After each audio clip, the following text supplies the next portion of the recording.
जीत के बगैर मैं ना, जो मेरे सामने है मैं उसकी बात कर रहा हूँ। जापान के अंदर बहुत भारी हैवी किस्म का अर्थक्वेक आया है, जल्जला आया है, जिसका मैग्नीट्यूड तकरीबन 7.6 था।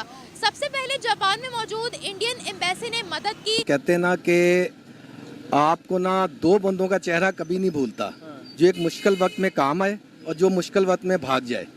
ठीक है, तो इंडिया ने पहल कर दिया है। After a powerful 7.6 magnitude earthquake struck Japan's west coast, it triggered a tsunami up to 1.2 meters high. लोगों को रेस्क्यू किया, ना सिर्फ इंडियंस को रेस्क्यू किया बल्कि जापानीज को भी रेस्क्यू किया। इंडियन गवर्नमेंट इस पर एक्शन ले रही है। सबसे पहले पूरी दुनिया में सबसे पहले इंडियन गवर्नमेंट ने एक्शन लेना स्टार्ट किया है। भारी मदद वहां भिजवाई जाएगी। दूर दूर तक अशरों के हिसाब से मैं नहीं देख रहा कि आपको कर्जे चुकाने के लिए लेने पड़ेंगे, और ये बात बहुत देर से मोदी साहब की policies they are working for India. हमारा वर्ल्ड के अंदर क्या कंट्रीब्यूशन है? आपकी कंपैरिजन इस वक्त मैं तो कहता हूँ आपकी कंपैरिजन अफगानिस्तान से भी करना अफगानिस्तान की तौहीन है।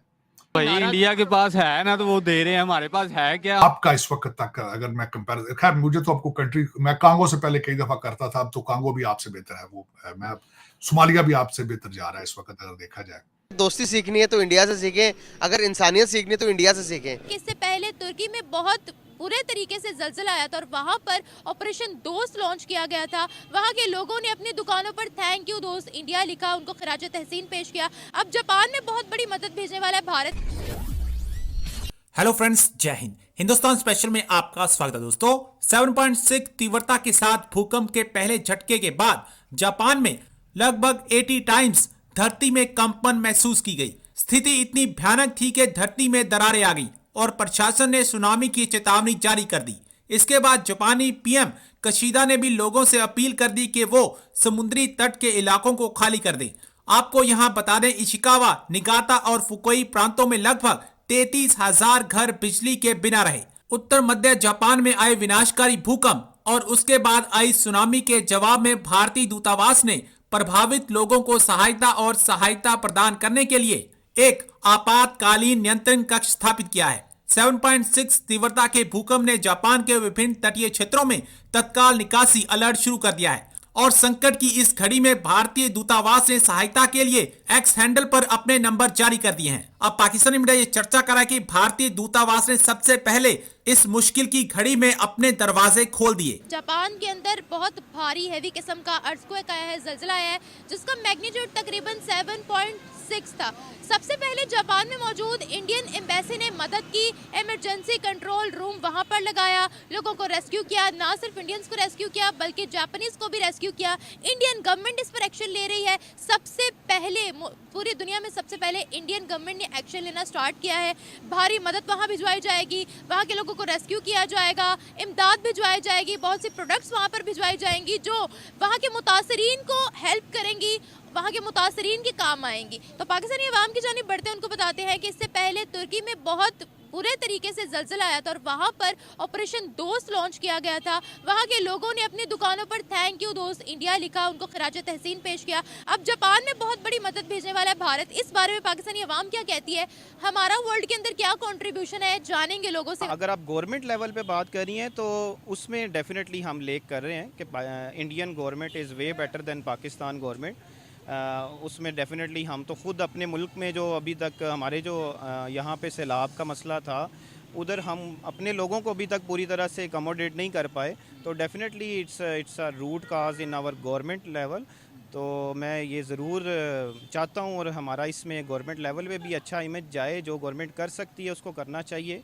हमारी गवर्नमेंट ने तो तब क्या किया था जब तुर्की के अंदर जल्जला आया था, उन्हीं की चीजें पैक करके दे दी, फिर उन्होंने पहचान ली थी। तब हमारी आवाम कहाँ पर थी? अच्छा, क्या डिफरेंस आ जाता है फिर उनमें और हमें कि जापान के तीसरे नंबर पर इकोनॉमी है, उनकी हेल्प करना, गवर्नमेंट लेवल पर भी एक्शन लेना बहुत बड़ी चीज है। अगर यहाँ पे ये डिक्लाइन में है तो आप किस तरह कह सकते हैं कि दूसरे ममालिक के अंदर डेमोक्रेसी जो है इज राइजिंग और फल फूल रही है? It is not possible. दूसरा इसके साथ सबसे बड़ी अटैच चीज ये होती है रेट ऑफ लिटरेसी, कि जो लोग आपके वोटर हैं उनकी तालीमी सतह क्या है, क्या उन्हें पता है कि व्हाट इज लेजिस्लेशन क्या है? लोग ये जाके किस तरीके से हमारी किस्मतों के फैसले करेंगे? वहां पे फिर लोग ये करते हैं कि एक एक प्लेट बिरयानी के लिए एक एक विस्की की बोतल के लिए फिर वो दे देते हैं, वोट अपने बेच देते हैं।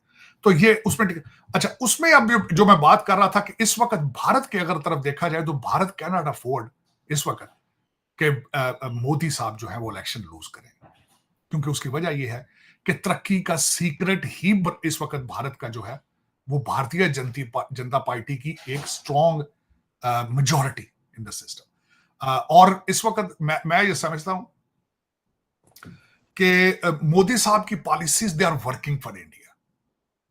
इनकी जो टोटल सीक्रेट है इस वक्त, जो इसके कई पिछले प्राइम मिनिस्टर थे उनको भी मैं कंट्रीब्यूट करना चाहूंगा, उनका भी इसमें बेशक मनमोहन सिंह साहब का रोल भी है कांग्रेस में, क्योंकि ही वाज इकोनॉमिस्ट और he was a man of character at the same time. और दूसरा मैं समझता हूं कि भारत की तरक्की के अंदर वाजपेयी, देसाई और जिस तरीके से पिछले उनके थे प्राइम मिनिस्टर, उनको भी मैं क्रेडिट देना चाहूंगा, क्योंकि नेशनलिस्ट थे वो, बिल्कुल पाकिस्तान की तरह लंदन बेस नहीं थे, वो भारत बेस थे और आज भी भारत के अंदर मौजूद है। मैं पाकिस्तान के साथ कंपेयर करना इस वक्त समझता हूं कि Pakistan doesn't qualify to be compared with India at the moment. आपकी कंपैरिजन इस वक्त, मैं तो कहता हूं आपकी कंपैरिजन अफगानिस्तान से भी करना अफगानिस्तान की तौहीन है, क्योंकि वो भी अब आपसे बेहतर है, उनकी करेंसी आपसे बेहतर है, वहां लॉ एंड ऑर्डर आपसे बेहतर है। और आपका इस वक्त तक अगर मैं कंपैरिजन, खैर मुझे तो आपको कंट्री, मैं कांगो से पहले कई दफा करता था, अब तो कांगो भी आपसे बेहतर है, वो मैं सोमालिया भी आपसे बेहतर जा रहा है इस वक्त अगर देखा जाए। और मैं I have to find the country of your match. इस वक्त अगर देखा जाए तो आपके हालात, मैं जिस तरह कहता हूं आपके डॉलर बेस पैसा, जो पैसा दिखाता है आप उसके पीछे चल जाते हैं। आप एक ऐसे आवारा बच्चे की तरह चौक में खड़े होते हैं कि जो आके सीटी लगाए और आपको कैंडी और डॉलर दिखाए, आप उसके पीछे चल जाते हैं, क्योंकि आपको चलाने वाले दे आर नॉट पाकिस्तानी, आपको चलाने वाले सारे लंदन, अमेरिका, टोरंटो बेस है।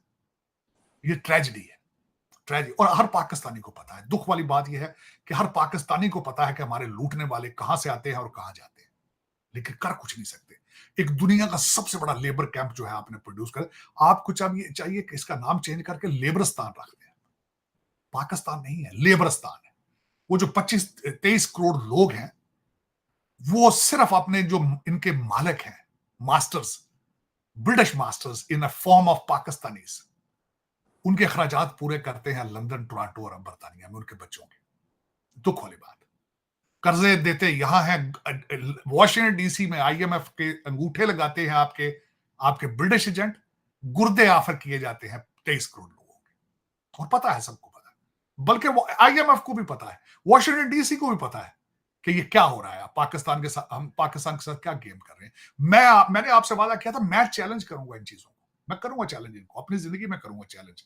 आपको चैलेंज नहीं करूंगा, आपके लुटेरों पे कौन हाथ डाल सकता है, मैंने मरना थोड़ी। मैं चैलेंज करूंगा IMF और वर्ल्ड बैंक को कि तुमने मेरे taxpayers as an American corrupt लोगों को क्यों दिए।